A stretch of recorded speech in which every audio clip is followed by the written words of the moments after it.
Saudara-saudara, satu sukacita di hari Minggu ini Minggu Advent yang ketiga, dan kita boleh datang beribadah di dalam rumah Tuhan. Dan saya percaya saudara-saudara, renungan firman Tuhan dalam Natal atau khotbah dalam Natal boleh menguatkan setiap kita. Saudara-saudara, pada hari ini kita akan sama-sama membuka bagian firman Tuhan. Saya akan membahas dari dua bagian firman Tuhan. Yang pertama kita akan membuka dari Maleakhi pasal yang ketiga. Maleakhi pasal yang ketiga. Maleakhi ada di mana? Lause Robert ada di tengah-tengah, saudara-saudara. Kita jarang buka bagian firman Tuhan. Ada di tengah-tengah. Oh, saudara pakai gadget ya. Saya pakai Alkitab. Maleakhi 3 ayat yang ke-6. Dari perjanjian lama nanti kita akan membuka satu ayat lagi dalam perjanjian baru. Kalau saudara-saudara sudah menemukannya, kita akan membaca ayat ini bersama-sama. Maleakhi pasal yang ketiga ayat yang ke-6. 1, 2, 3. Bahwasanya aku Tuhan tidak berubah, dan kamu Bani Yakub tidak akan lenyap. Bagian Alkitab dalam perjanjian baru kita membuka dalam Ibrani pasal yang ke-13 ayat yang ke-8. Ibrani 13 ayat yang ke-8.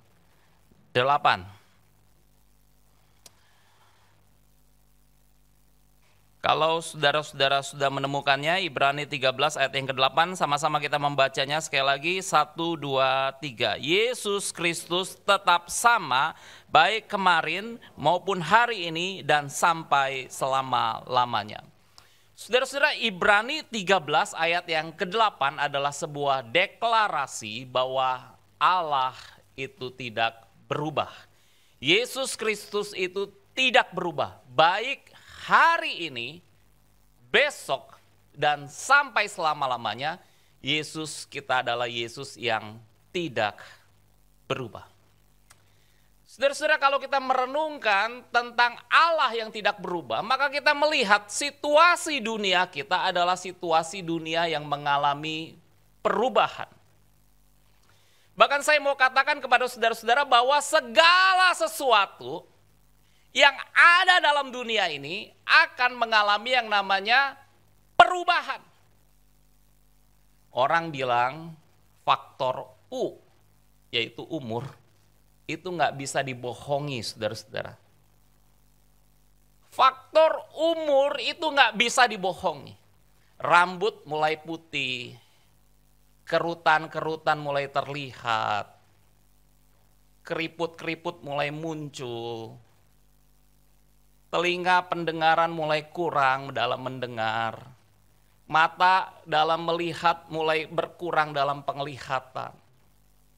Saudara-saudara, kita tidak bisa membohongi bahwa umur ketika itu semakin bertambah, maka terjadi yang namanya perubahan-perubahan dalam kehidupan manusia.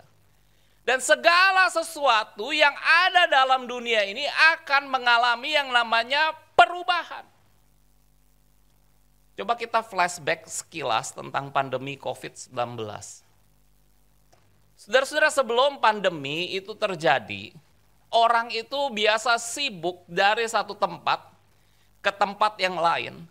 Manusia itu sibuk bergerak dari satu tempat ke tempat yang lain. Beberapa orang bisa hari ini ada di Bali, besok dia di Jakarta, bukan besok. Hari ini dia di Bali pagi, siang dia bisa ada di Jakarta. Dan kemudian sore dia bisa ada di Singapura. Saudara-saudara, manusia itu bergerak dengan begitu luar biasa. Tetapi kemudian muncul yang namanya pandemi COVID-19. Dan ini merubah seluruh kehidupan manusia. Manusia yang tadinya bergerak dari satu tempat ke tempat yang lain. Dan sekarang hanya bisa diam di rumah saja. Saudara-saudara, hashtag ini udah gak populer buat kita. Kita udah gak diam di rumah saja. Kita sudah jalan-jalan ke mall. Kita sudah jalan-jalan kemana-mana. Dan saya mendorong saudara-saudara yang online, untuk boleh kembali datang ke dalam gereja Tuhan, beribadah di dalam rumah Tuhan. Saudara-saudara, pandemi COVID-19 itu merubah seluruh kehidupan manusia. Biasa kita nggak pakai masker ke gereja. Sekarang semua saudara pakai masker. Dan hanya pengkhotbah yang buka masker.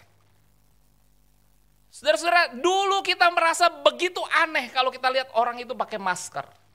Kita akan tanya, kenapa lu pakai masker? Sakit apa? Gitu.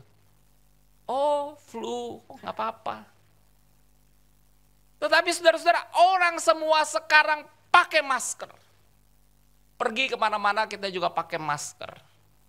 Dan mungkin ada beberapa kalau saudara ke mall, ada yang juga berani buka masker begitu. Begitu ya. Tetapi saudara-saudara, pandemi ini merubah seluruh kehidupan banyak orang. Dan kemudian kalau kita melihat situasi dunia, muncul yang namanya perang. Rusia dengan Ukraina. Saudara-saudara, situasi perang ini juga merubah akan keadaan dunia. Apanya yang berubah, Lause? Yang berubah adalah rantai pasokan itu terhambat. Rantai ekonomi itu terhambat, saudara-saudara. Akibat perang Rusia dengan Ukraina. Maka saat ini saudara-saudara, manusia di seluruh dunia mengalami yang namanya kesulitan. Seluruh dunia, saudara-saudara, mengalami yang namanya keadaan ekonomi itu menjadi memburuk. Karena pemicunya salah satunya perang Rusia dengan Ukraina. Saudara-saudara, harga energi itu sekarang melonjak naik. BBM di Indonesia itu terbilang murah. Kalau di luar negeri di Singapura dan beberapa negara itu harga BBM begitu tinggi. Saudara-saudara, manusia sedang dicekik dengan keadaan yang begitu sulit hari-hari ini. Tadinya kita biasa dalam pengeluaran keuangan, tetapi kemudian tiba-tiba terjadi yang namanya inflasi, harga-harga mulai naik. Dan salah satu akibat perang Rusia dengan Ukraina adalah harga gandum itu naik, saudara-saudara. Karena Rusia adalah eksportir gandum terbesar nomor 1 di dunia. Dan harga gandum itu tertahan kemudian mengalami pelonjakan dan naik. Saudara-saudara, dunia kita adalah dunia yang mengalami perubahan. Tetapi saudara-saudara, satu keyakinan yang menjadi pegangan kita pada hari ini adalah Allah yang kita sembah adalah Allah yang tidak berubah. Dia tidak berubah di dalam kehidupan setiap kita. Saudara-saudara, hari ini kita coba merenungkan tentang Allah yang tidak berubah. Dalam bahasa teologinya itu biasa disebut dengan immutability of God. Ketidakberubahan Allah. Saudara-saudara, coba kita merenungkan tentang topik ini. Allah yang tidak berubah. Dan pada waktu kita coba merenungkan topik ini, maka saudara-saudara, di dalam kepala kita akan terjadi benturan-benturan dan ada sebuah permasalahan pada waktu kita merenungkan tentang ketidakberubahan Allah. Contoh dalam Alkitab kita menemukan ketika Allah hendak menghukum satu kota. Tapi kemudian Alkitab katakan Tuhan itu menyesal. Dan dia tidak jadi menghukum kota itu. Dan kita bertanya, bagaimana mungkin Allah bisa berubah? Dalam tanda kutip. Kenapa Allah seolah-olah dalam tanda kutip dia berubah? Ketika Tuhan memilih seorang raja dan kemudian Tuhan menyesal memilih raja itu. Dan kemudian raja itu dilengserkan. Saudara-saudara, ada sesuatu yang berubah. Dan kita bertanya, bagaimana kita bisa memahami Allah yang tidak berubah ini? Saudara-saudara, ada banyak kisah dalam Alkitab dan saat ini saya hanya akan mengangkat satu kisah, yaitu tentang Raja Hizkia. Saudara-saudara, kalau kita membaca di dalam Alkitab, kisah Raja Hizkia. Dan di awal itu dengan sebuah cerita, Hizkia itu sakit keras. Dan kemudian dikatakan dalam Alkitab dia itu hampir mati. Dan ketika Hizkia hampir mati, datanglah Nabi Yesaya kepada Hizkia dan menyampaikan perkataan Tuhan. Dan Yesaya menyampaikan firman Tuhan bahwa Hizkia, dia pasti akan mati. Saudara-saudara, Hizkia ketika dia mendengar firman Tuhan yang disampaikan oleh Nabi Yesaya, dia menangis, dia berdoa. Dan kemudian Yesaya kembali datang kepada Hizkia dan kemudian menyampaikan perkataan Tuhan kepada Hizkia bahwa Tuhan akan menyembuhkan Hizkia. Saudara-saudara, coba ya kita review sejenak kisah ini. Dan kita coba melihat. Di awal Tuhan katakan bahwa Hizkia akan mati. Dia tidak akan sembuh lagi. Tetapi kemudian Yesaya menyampaikan, Hizkia, kamu akan sembuh. Loh. Kita bertanya di sini, kenapa Allah itu seolah-olah berubah? Bagaimana kita bisa memahami ketidakberubahan Allah dalam kisah Raja Hizkia ini?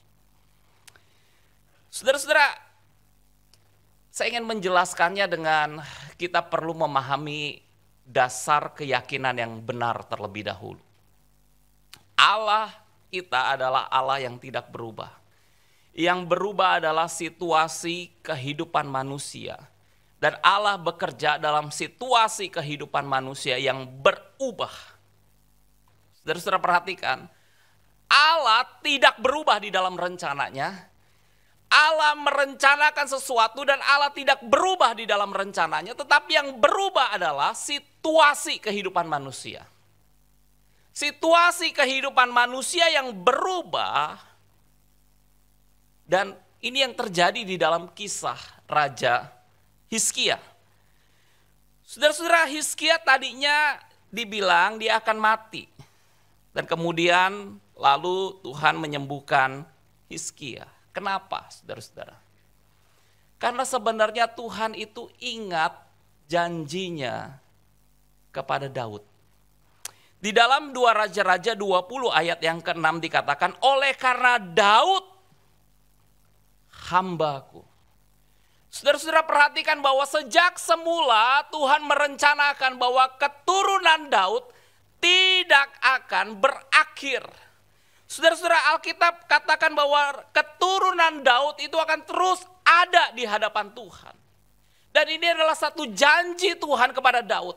Dan janji Tuhan kepada Daud itu digenapi di dalam diri Hizkia. Hizkia adalah seorang raja keturunan Daud.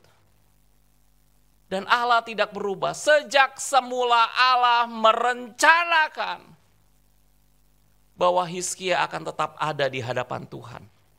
Bukan karena doanya, tetapi karena janji Tuhan kepada Daud. Rencana Tuhan dari semula, dari kekekalan, adalah Tuhan ingin keturunan Daud itu tetap ada di hadapan Tuhan. Saudara-saudara, dengan kata lain bahwa Allah kita adalah Allah yang tidak berubah. Situasi hidup manusia yang berubah. Betul, saudara-saudara, doa itu merubah situasi kehidupan Raja Hizkia. Doa itu merubah situasinya tetapi tidak merubah rencana Allah. Situasi Raja Hizkia ketika dia sakit dan dia berdoa, situasinya berubah dari sakit kemudian dia sembuh. Tetapi rencana Tuhan tidak berubah. Tuhan merencanakan sejak kekekalan, keturunan Daud itu tetap ada di hadapan Tuhan. Saudara-saudara, Allah kita adalah Allah yang tidak berubah. Dan hari ini kita akan coba merenungkan apa yang tidak berubah di dalam diri Allah.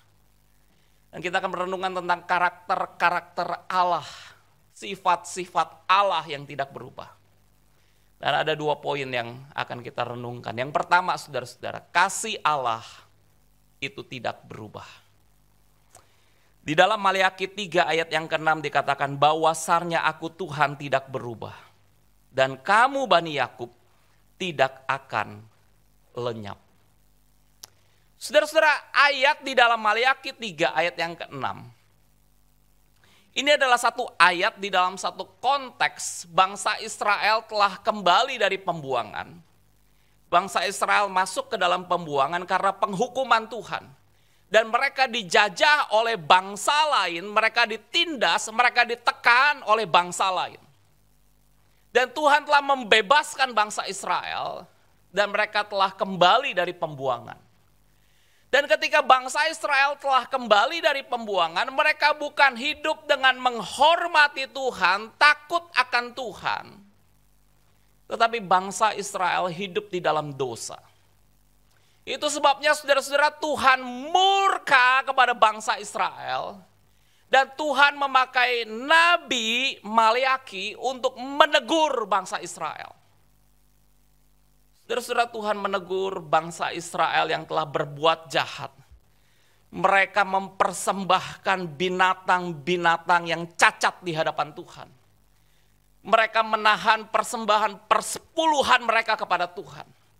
Dan mereka melakukan perbuatan-perbuatan yang berdosa. Bukan hanya bangsa Israel, tetapi dikatakan juga di dalam kitab Maleakhi, bahkan imam-imam yang memimpin ibadah. Mereka melakukan dosa di hadapan Tuhan. Saudara-saudara, disinilah Nabi Maleakhi menegur bangsa Israel. Tujuannya adalah untuk bangsa Israel kembali kepada Tuhan.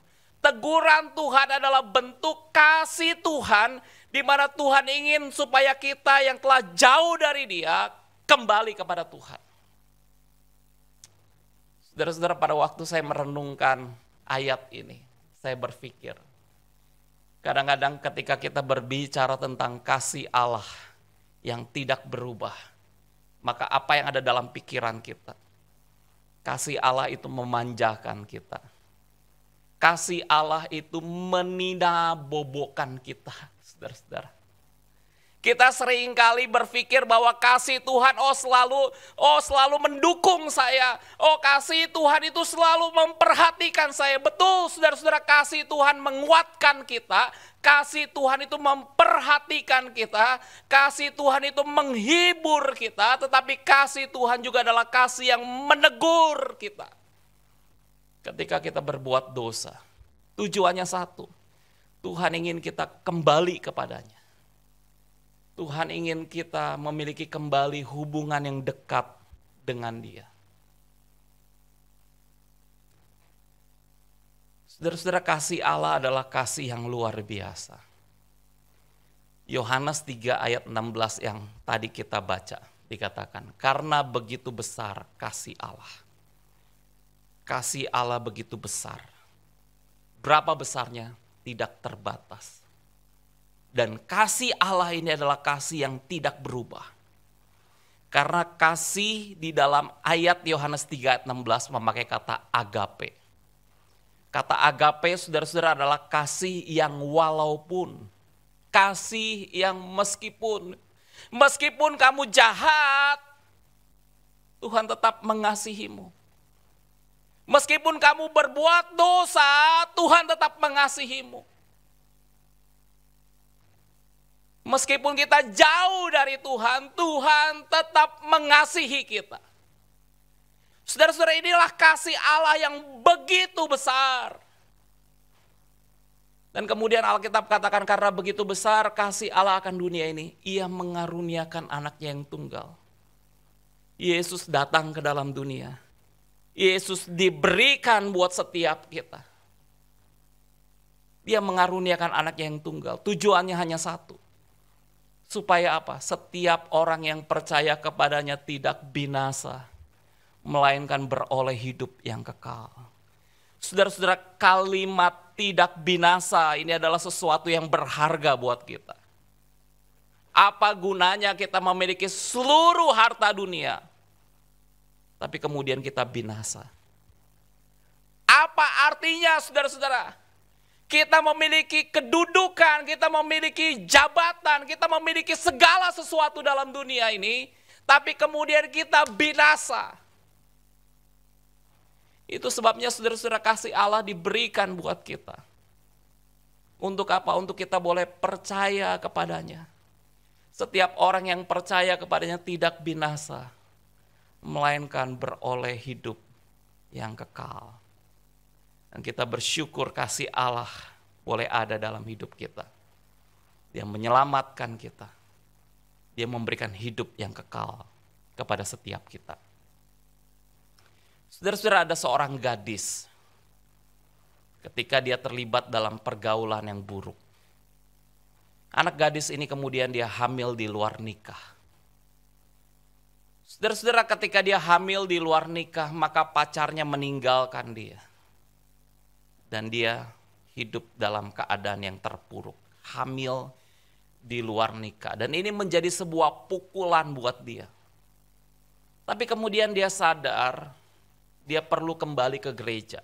Dan dia datang ke gereja.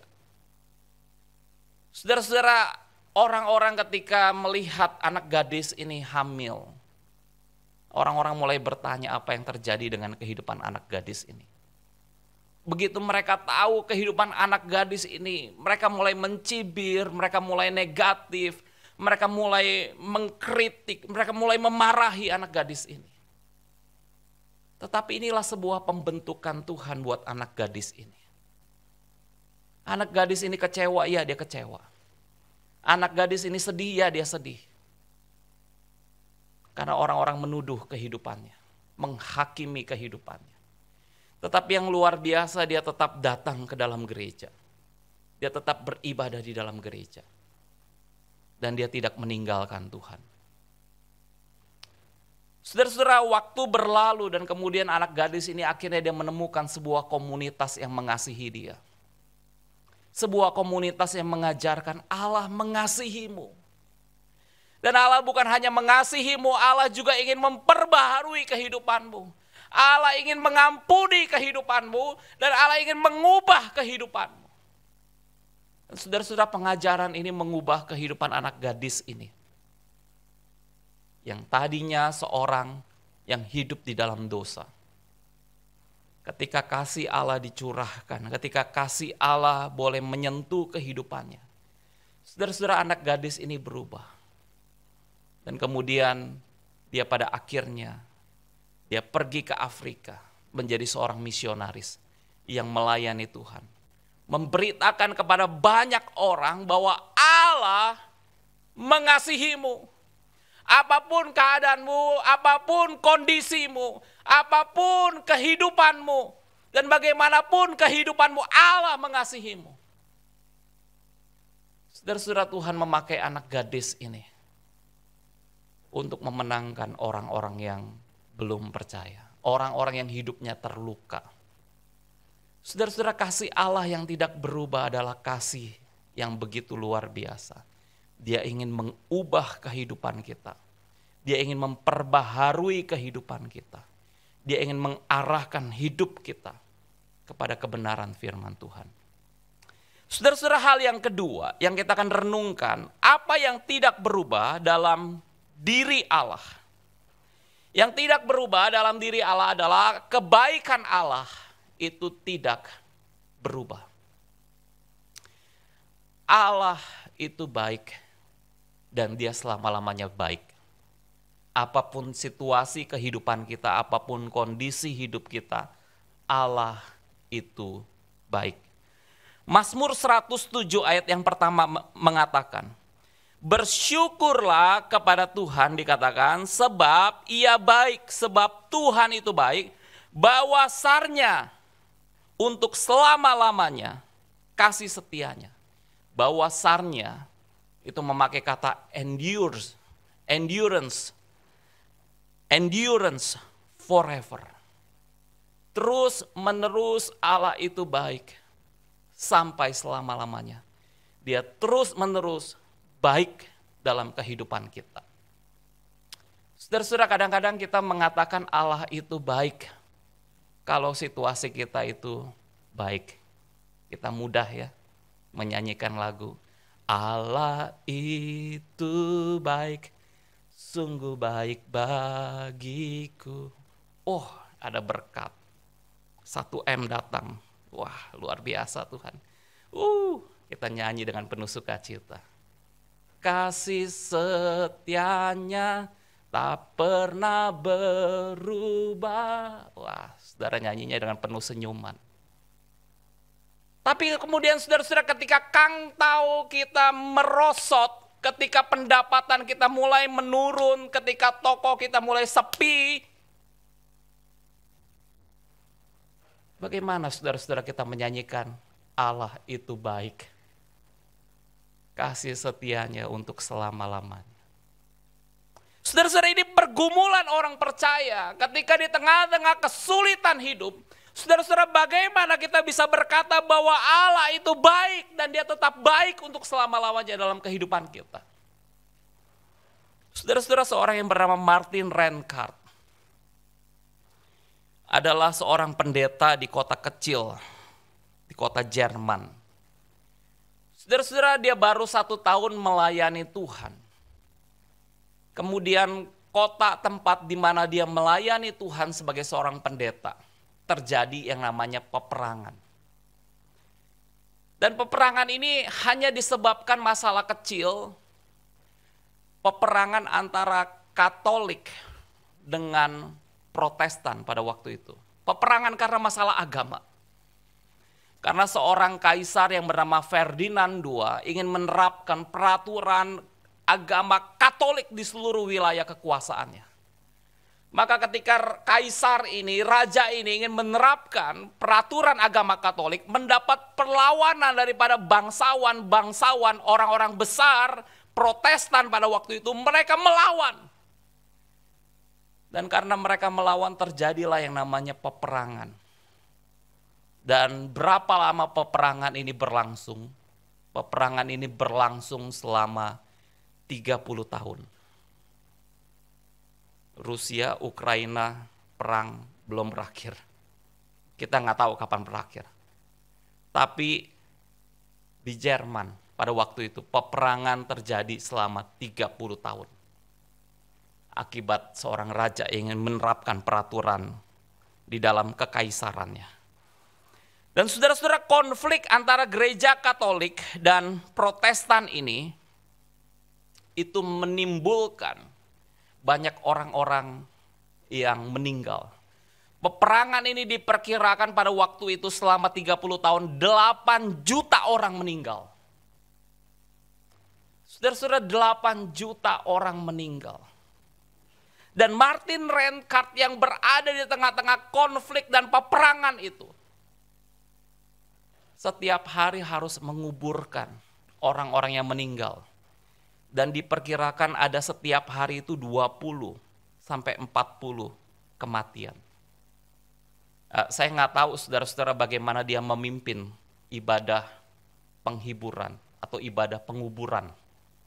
Mungkin langsung semua yang dikubur. Kemudian dia langsung pimpin saudara-saudara 20 orang. Kalau satu-satu dia pimpin, oh ini Bapak A, ini almarhum A, ini almarhum B. Setiap hari 20, mungkin stroke saudara-saudara dia ya. 20 setiap hari. Dan diperkirakan saudara-saudara, dia 1 tahun itu memimpin 4.000 pemakaman.